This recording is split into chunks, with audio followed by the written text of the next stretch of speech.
A man in Ohio spent $4,200 on emergency vet bills in his dog's first year.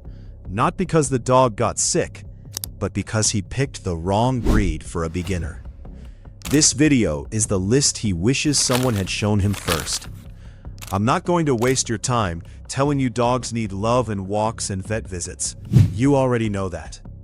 What you don't know is that 7 specific breeds exist almost like they were engineered for someone who has never owned a dog in their life. No professional grooming bills, no 2-hour exercise demands, no trainer on speed dial.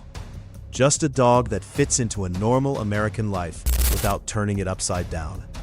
Stick around, because breed number 4 is the one every vet I've ever talked to recommends first, and almost nobody picks it. Start with the French Bulldog, because right now it's the single most registered breed in the entire country. And there's a reason it happened fast. A Frenchie wants 2 things: to be near you and to nap. That's basically the whole job description. Short coat, occasional brushing, a couple of short walks a day before they're content to flop on the couch for the rest of the afternoon. Here's the catch nobody puts on the Instagram post though. That flat face means heat is dangerous. A Frenchie left in a hot backyard in Phoenix in July isn't being lazy. It's struggling to breathe. And vets see this exact emergency constantly in summer. Get one, but get pet insurance on day 1, because that face that makes them so photogenic is also the reason they show up at the animal hospital more than almost any other breed. Boston Terrier is next, and I'll be blunt. This is the most underrated dog in America right now.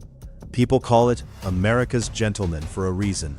A short single coat that barely sheds, a calm and genuinely friendly temperament, and none of the extreme breathing risk of some other flat-faced breeds, because the Boston's muzzle is a bit longer. A weekly brush, an occasional bath, 2 decent walks, that's the entire routine. I talked to a breeder outside Columbus who's placed over 40 Bostons with first-time owners in the last 3 years. And she told me something that stuck with me. Not one of them called her back with a training complaint. That's not luck. That's a dog built for beginners.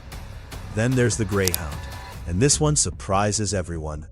You picture a racing dog and assume it needs marathon exercise. The opposite is true.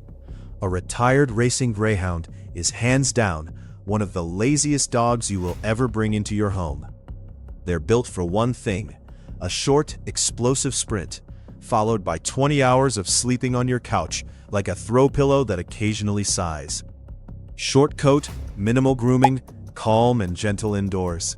The only real rule: keep them on a leash or in a fenced yard, because that prey drive doesn't disappear just because the dog spends most of its life horizontal. A man I know in Tampa adopted a retired racer named Duke, and told me the hardest part of owning him wasn't training.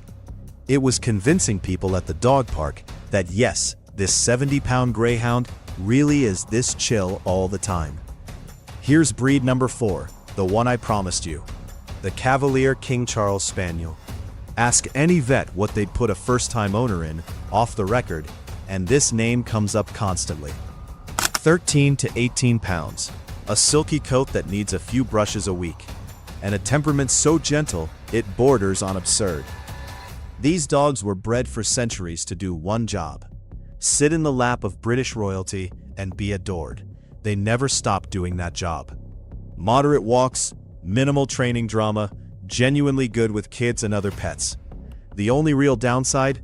They bond so hard to their people that some develop separation anxiety if you're gone constantly. If you work from home, or even just have a predictable schedule, this might be the single easiest dog on this entire list.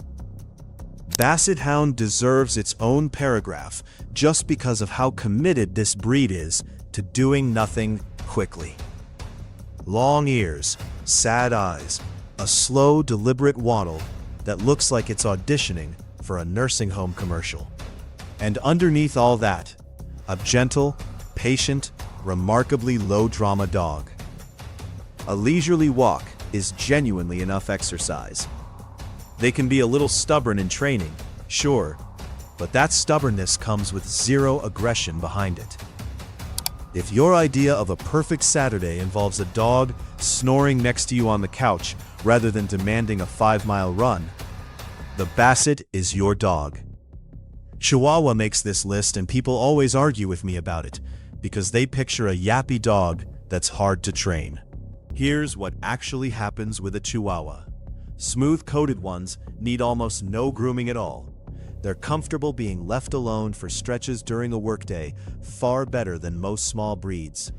And their exercise requirement is a few short walks around the block. Yes, they're alert. They'll bark at a stranger walking by. But that same alertness makes them surprisingly effective watchdogs for an apartment. Train them early, and that stubborn, independent streak turns into confidence instead of chaos. Last one, the Whippet, and this is the sleeper pick on the entire list. Think of it as a smaller, gentler cousin of the Greyhound. One solid burst of running, maybe an hour total of activity a day, according to veterinary guidance, and then this dog turns into a blanket with a heartbeat for the rest of the evening. The one thing to know: Whippets can be shy around new people if they're not socialized early. So a few structured meet and greets in puppyhood go a long way. But day to day, this might be the most physically low-maintenance dog breed in existence that still gives you a real, full-size dog experience. So here's what actually connects all 7 of these breeds. And it's not size, and it's not price. It's this: every single one of them was either bred for centuries to be a companion first, or happens to burn its energy in short bursts instead of constant motion. That's the actual formula for a low-maintenance dog. Not small and not cheap. A 70-pound Greyhound made this list. A tiny Chihuahua did too. What they share is a temperament that doesn't fight you for control of the day. The man in Ohio who spent that $4,200 didn't do anything wrong on purpose. He just picked a working line herding breed because it looked cool in a video. And that breed needed a job he couldn't give it. 6 months later, it had chewed through 2 couches and a truck's back seat, trying to burn off energy nobody was providing. That's not a bad dog. That's a mismatched dog. Pick from this list instead, and you're not lowering the bar on what a great dog can be.